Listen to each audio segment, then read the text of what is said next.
Hello guys! So another day, another vlog. So pauwi nga pala kami kanina galing Tacloban at nag-stop kami sa may fish port. Bibilisan ako ng isda kasi parang gusto ko ng isda na prito. Kasi parang more on meat na ako nakakalabas with ito. So isipin ko mag-isda. So dumaan kami sa fish port.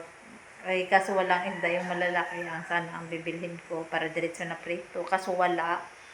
So, mga flying fish lang meron. So, nabili na lang ako ng pasayan. At dahil balak ko siyang gawin siyang sweet chili prawns yata yung tawag noon.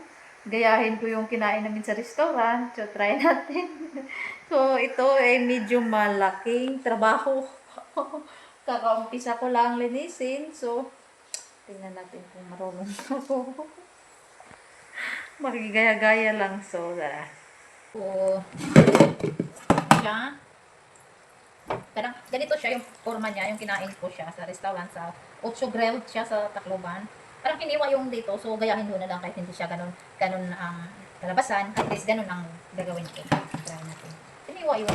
Bala ko sana siyang gawing garlic shrimp, kaso parang matagalan naman tayo balat lahat. So, 1 kilo to. Ay, actually, lampas to 1 kilo kasi yung kilo niya is 400. Ginawa ko siyang 500. So, ang daming babalatan. So, ganito na lang gawin ko. Parang guntingin ko lang siya dyan para medyo hirap.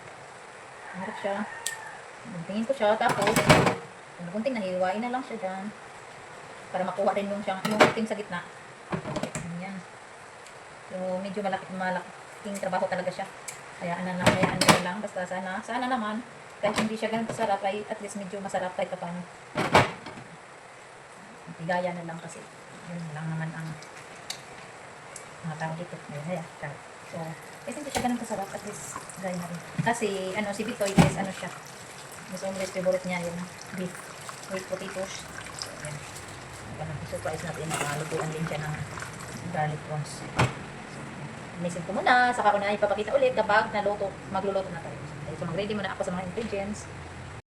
Maglinis sa pasayan, maghiwa na naman ako ng potato kasi si Bito hindi kumakain ng rice, lalo na pag bagong dating. So, potato sa kanya, fried lang. Tapos, mag-ready na ako ng tomato. I think, lagyan ko siya ng kamatis. Tapos mag-ready na ako.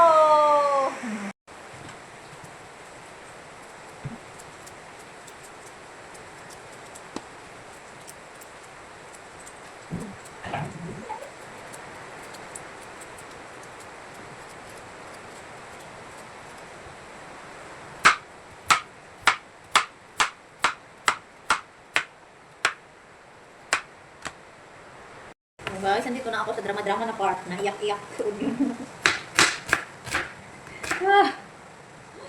Iyak-iyak na part, drama-drama na part.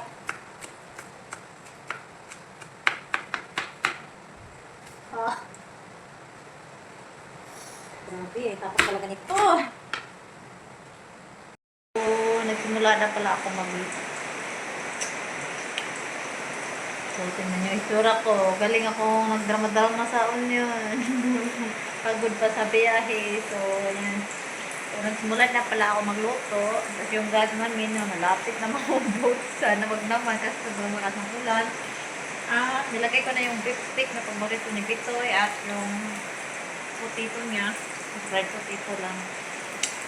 Tapos, yung yung onion, kamatis, at saka garlic. Dito na lang kasi hindi siya magkasya pag medyo malaking kawali. So, ito na lang lutuan ko sa pasayan. Saka na muna kasi nintay ko pa yung anak ko na dumating kasi napabili ako ng sweet and spicy ketchup. Pagka-uwi niya. So, hindi pa dumating. So, saka ko na yan siya lutuin pagka dumating na siya. Niluluto ko na lang yung kahit para medyo hindi ko tagaling sa butin niya. So, ipagsabay ko na nga lang pala siya. Sana huwag naman maubos ang gas. Ipagsabay ko na siya. So, ipaghalo-halo ko lang yung onion, kamatis, at garlic. Ipaghalo-halo ko lang siya kasi ganun pa rin naman pagka isa-isahin. Maghalo din siya sa So, bilisan na natin para makakain na kami.